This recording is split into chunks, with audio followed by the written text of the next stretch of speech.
Everyone, welcome back to my channel Joshyaram. ఈరోజు recipe వచ్చేసి గోధుమ పిండి అలాగే బెల్లం యూస్ చేసి చాక్లెట్ కప్ కేక్స్ ఎలా ప్రిపేర్ చేసుకోవాలో చూపించబోతున్నానండి.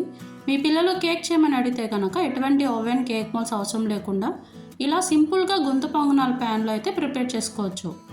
చూడండి, కప్ కేక్ అయితే చాలా సాఫ్ట్గా స్పాంజీగా వచ్చిందండి. టేస్ట్ కూడా చాలా బాగుంది. మరి లేట్ చేయకుండా రెసిపీ మేకింగ్ ప్రాసెస్ని చూసేయండి.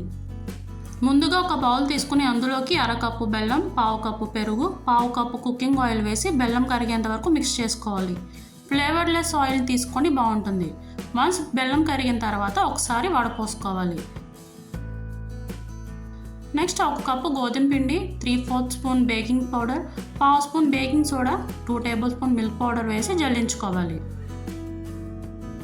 ఒకసారి మిక్స్ చేసుకుని హాఫ్ కప్ మిల్క్ తీసుకుని కొంచెం కొంచెంగా వేసుకుంటూ కేక్ బ్యాటర్ని మిక్స్ చేసుకోవాలి. ఇక్కడ మిల్క్ వచ్చేసి నేను కాచి చల్లార్చిన పాలే తీసుకున్నానండి. నెక్స్ట్ ఇందులోకి 1 స్పూన్ వెనిలా ఎసెన్స్ వేసుకుని ఒకసారి మిక్స్ చేసుకోవాలి. తర్వాత 2 టేబుల్ స్పూన్ కోకో పౌడర్ వేసి ఒకసారి జల్లించి వేసుకుని మొత్తం అంతా కలిసిలా బాగా మిక్స్ చేసుకోవాలి. మీరు పిండి వేసుకునేటప్పుడు ఈ కోకో పౌడర్ కూడా వేసేసుకోండి. చూడండి, బ్యాటర్ ఇలా రిబ్బన్ కన్సిస్టెన్సీలో ఉండాలి.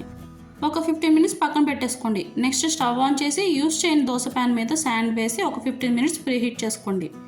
ఇప్పుడు దాని మీద పొంగనాల ప్యాన్ పెట్టుకుని ఆయిల్తో కానీ బటర్తో కానీ గ్రీస్ చేసుకోవాలి. నెక్స్ట్ ప్రిపేర్ చేసుకున్న కప్ కేక్ బ్యాటర్ని వేసుకుని మీకు నచ్చిన డ్రై ఫ్రూట్స్తో పైన గార్నిష్ చేసుకోండి. మూత పెట్టుకుని మీడియం ఫ్లేమ్లో ఒక 15 మినిట్స్ కుక్ చేసుకోవాలి. ఎగ్జాక్ట్గా 15 మినిట్స్లో అయిపోతాయని చెప్పనండి. మీరు మధ్య మధ్యలో అయితే ఒకసారి చెక్ చేసుకుంటూ ఉండండి. చూడండి, నైఫ్తో కానీ ఆ టూత్ పిక్తో కానీ చెక్ చేసినప్పుడు ఇలా క్లీన్గా వచ్చేసిందంటే మన కప్ కేక్స్ అయితే రెడీ అయిపోయినట్టే. తర్వాత స్టవ్ ఆఫ్ చేసి సర్వింగ్ ప్లేట్లో సర్వ్ చేసుకోవడమే.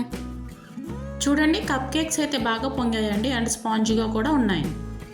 అంతే అండి, ఎంతో సింపుల్గా చేసుకునే healthy and tasty chocolate cup cakes ready. మీరు కూడా ఈ రెసిపీని అయితే ఒకసారి తప్పకుండా ట్రై చేయండి. మరొక టేస్టీ రెసిపీతో మళ్ళీ కలుద్దాం. అంతవరకు సెలవు.